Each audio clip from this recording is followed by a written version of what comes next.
हार पर हार और हार पर हाहाकार।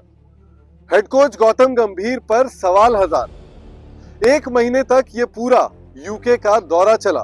भारतीय टीम ने एक नहीं, दो नहीं, बल्कि 3 सीरीजेस खेली और नतीजा क्या रहा? हार, हार और हार।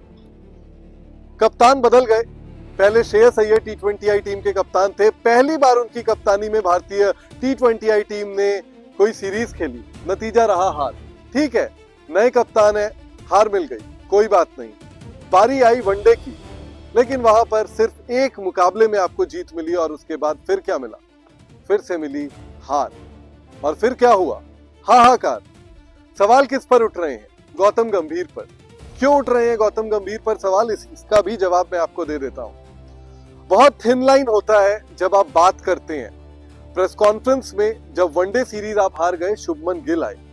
बहुत थिन लाइन में उन्होंने जवाब दिया कि क्या कमी रह गई, क्या चीजें हमें और बेहतर ढंग से करनी चाहिए थी।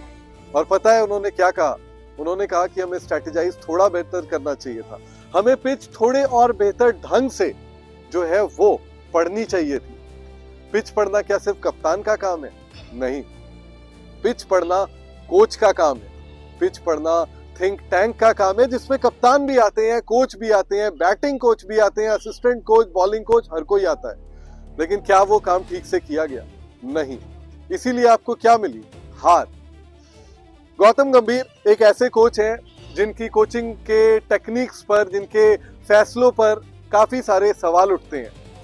ठीक है, सवाल उठ सकते हैं, इसमें कोई दिक्कत वाली बात नहीं है, लेकिन उन सवालों का जवाब देना भी उनका काम है। उनके कोचिंग में हमने कई सारी टूर्नामेंट्स जीते हैं, ये बात भी सच है। हमने एशिया कप जीता है, हमने आईसीसी टूर्नामेंट्स जीते हैं। लेकिन ये बात भी सच है कि उनके कोचिंग में हम एक के बाद एक हमें शिकस्त भी मिल रही है।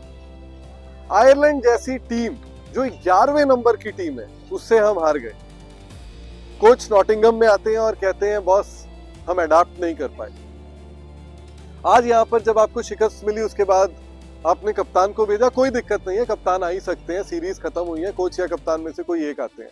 आमतौर पर हमने देखा है, हालांकि जब आप हार जाते हो तो कोच आते हैं सीरीज खत्म होने के बाद, क्योंकि युवा खिलाड़ियों पर बहुत ज्यादा प्रेशर नहीं बनाना चाहते। लेकिन आज ऐसा नहीं हुआ। कठिन सवाल इस पूरे दौरे में मैंने पूछने की कोशिश की टीम के हर सदस्य से जो भी प्रेस कॉन्फ्रेंस में आए। आज मुझे सवाल भी हालांकि नहीं दिया गया और अंत में मैंने खुद ही मना कर दिया, क्योंकि मैं जो पूछना चाहता था वो मेरे साथी पत्रकारों ने पूछ लिया।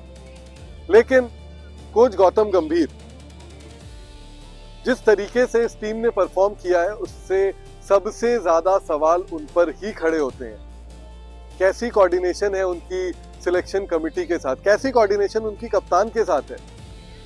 आप टीम इन ट्रांजिशन बता देते हैं, लेकिन उस टीम में सिर्फ 3 खिलाड़ी बदलते हैं। सीनियर खिलाड़ी होते हैं, नो डाउट अबाउट इट, लेकिन फिर इतना एक्सपीरियंस कोचिंग स्टाफ किस काम का? अगर आप आयरलैंड जैसी टीम से हार रहे हो, आप इंग्लैंड जैसी टीम से हार रहे हो, जब आप टी20 वर्ल्ड कप के विनर्स हो, चैंपियंस हो, आपके पास इतने बड़े बड़े नाम है। ईशान किशन है नंबर 1 पर, नंबर 2 पर आपके पास अभिषेक शर्मा, वैभव सूर्यवंशी, संजू सैमसन। आप इतने बड़े बड़े नामों में फंस गए कि आपको जवाब ही नहीं मिल पाया। ये फेलियर जितना ज्यादा श्रेयस अय्यर द कैप्टन या शुभमन गिल द कैप्टन के लिए है, उतना ही बड़ा फेलियर ये कोच गौतम गंभीर के लिए। पूरे दौरे में, पूरे यूके दौरे में 1 महीने में आपने एक सीरीज नहीं जीती, सिर्फ एक मैच जीता।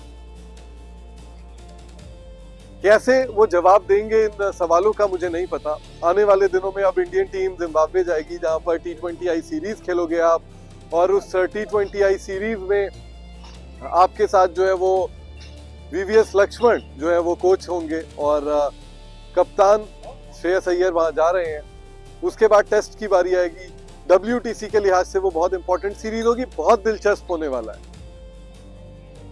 लेकिन कोच गौतम गंभीर को ये सोचने की जरूरत है कि उनकी स्ट्रैटेजीज अगर इस टीम पर नहीं चल रही है तो उनको स्ट्रैटेजीज बदलने की जरूरत है। मुझे पता है कि high risk high reward game है, you win sometimes, you lose sometimes. अगर आप हारते हो तो कोच आकर कहते हैं प्रेस कॉन्फ्रेंस में कि 4 मुकाबलों से टीम खराब नहीं हो जाती, लेकिन बॉस पूरे दौरे में 1 मुकाबला जीतना टीम पर बहुत सवाल खड़े करती है। Head coach Gautam Gambhir, batting coach Sitanshu Kotak, bowling coach Morne Morkel, हर किसी पर उतने ही सवाल है। खिलाड़ियों का ये दोष अगर है कि एक्लिमेटाइज नहीं कर पाए, अडेप्ट नहीं कर पाए, तो ये आपकी भी दिक्कत है कि आपने इन कंडीशंस को उनको बेहतर ढंग से शायद नहीं समझाया, उतनी प्रैक्टिस सेशंस नहीं दी। आपने कितने प्रैक्टिस सेशंस कर लिए इस पूरे दौरे में? मुझे लगता है कि और ज्यादा प्रैक्टिस सेशंस की जरूरत थी। बेलफास्ट में आपने एक प्रैक्टिस सेशन किया, एक गीले मैदान की वजह से रद्द हो गया। उसके बाद T20 सीरीज जब आप यहाँ पर खेलने आए तो आपने डरहम में एक प्रैक्टिस किया, फिर वहां पर आपने 2-3 वेन्यूज में प्रैक्टिस की, फिर 2 वेन्यूज में आपके पास टाइम नहीं था प्रैक्टिस का। वनडे सीरीज से पहले आपने पूरी टीम ने ऑफिशियली एक प्रैक्टिस की, उसके बाद जो है आपने एक प्रैक्टिस लॉर्ड्स में ऑप्शनल की और कोई प्रैक्टिस नहीं की। तो एक महीने में अगर आप इतना कम प्रैक्टिस करोगे, मैदान पर उतरोगे, तो ऐसा ही रिजल्ट आएगा। इसमें गौतम गंभीर की जो परेशानियां रही हैं वो रही हैं, और टाइट शेड्यूलिंग की भी उतनी ज्यादा परेशानियां रही हैं। क्लूलेस इंडियन टीम नजर आई है कई सारे मौकों पर। आज जब भारतीय गेंदबाजों की पिटाई इतनी गंदी हो रही थी तब क्लूलेस नजर आ रही थी ये टीम। क्या करना है क्या नहीं करना है ये बिल्कुल नजर नहीं आ रहा था। उम्मीद करते हैं कि भारतीय टीम इन सवालों के जवाब जो है वो ढूंढेगी जब अगले बार मैदान पर उतरेगी, और नतीजा जो यहाँ पर यूके में इस बार मिला है हमें, ऐसा नहीं होगा, थोड़ा बेटर रिजल्ट होगा। और सवाल जो सीनियर प्लेयर्स पर लगातार उठ रहे हैं वो सवाल अब नहीं उठेंगे। कोच गौतम गंभीर को सिर्फ सीनियर प्लेयर्स को भरोसा नहीं बल्कि युवा खिलाड़ियों को भी भरोसा देने की जरूरत है। टीम को बेहतर ढंग से चलाने की जरूरत है। इसी नोट पर इस वीडियो को समाप्त करता हूं। इसी नोट पर आप लोगों से लॉर्ड्स से, लंदन से विदा लेता हूं। उम्मीद करता हूं कि आपको हमारी ये पेशकश पसंद आई होगी। उम्मीद करता हूं कि आप लोग हमें आगे इसी तरीके का प्यार और समर्थन देते रहेंगे जिस तरीके का प्यार और समर्थन आप लोगों ने इस पूरे दौरे में हमें दिया है। फिलहाल मुझे यानी कि अंकन को इजाजत दीजिए। बहुत जल्द फिर होगी मुलाकात।